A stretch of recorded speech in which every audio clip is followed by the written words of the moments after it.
Belguntha block driver ମହାସଂଘର ନୂତନ କୋଠା ପାଇଁ ଭିତ୍ତିପ୍ରସ୍ତର ସ୍ଥାପନା ହୋଇଯାଇଛି।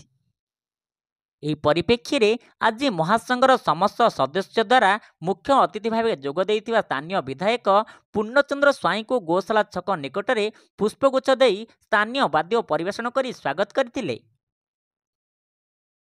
ଡ୍ରାଇଭରମାନଙ୍କ ପାଇଁ କୌଣସି ସଭାର ଆୟୋଜନ କରିବାକୁ ହେଲେ ଜାଗାଟିଏ ନଥିଲା। ସେଥିପାଇଁ ସେମାନେ ଯେକୌଣସି ମନ୍ଦିର ଭେଡ଼ାରେ କରିଆସୁଥିଲେ। କିନ୍ତୁ ବର୍ତ୍ତମାନ ଗୋଶାଳା ନିକଟରେ 65 ଡିସିମିଲ୍ ଜାଗା ସହିତ 5 ଲକ୍ଷ ଟଙ୍କାର ଅନୁଦାନ ଘୋଷଣା କରିଥିବାରୁ ମହାସଂଘର ସମସ୍ତ ସଦସ୍ୟ ବିଧାୟକ ଶ୍ରୀ ସ୍ୱାଇଁଙ୍କୁ ଧନ୍ୟବାଦ ଜ୍ଞାପନ କରିଥିଲେ। ଏହି କାର୍ଯ୍ୟକ୍ରମରେ ସମ୍ମାନିତ ଅତିଥି ଭାବେ ବ୍ଲକ ବିଜେଡି ସଭାପତି ତଥା ବଦବରସିଂ ସରପଞ୍ଚ ଏସ୍ ରାମେଶ୍ୱର ପାତ୍ର, ପ୍ରାକ୍ତନ ନଗରପାଳ ଚନ୍ଦ୍ରମଣି ସାମଲ ଓ ପ୍ରାକ୍ତନ ଜିଲ୍ଲା ପରିଷଦ ସଭ୍ୟ ମାଗତା ଦଳ ବେହେରା, ଜିଲ୍ଲା ପରିଷଦ ସଭ୍ୟ ବିଦ୍ୟାଧର ବିଷୋଇ, ବିଜେଡି ଛାତ୍ର ସହ ସମ୍ପାଦକ ଜ୍ୟୋତିରଞ୍ଜନ ନାୟକ ପ୍ରମୁଖ ଉପସ୍ଥିତ ଥିଲେ। ବେଲଗୁଣ୍ଠା ବ୍ଲକରୁ ଶିବରାମ ଚୌଧୁରୀଙ୍କ ରିପୋର୍ଟ,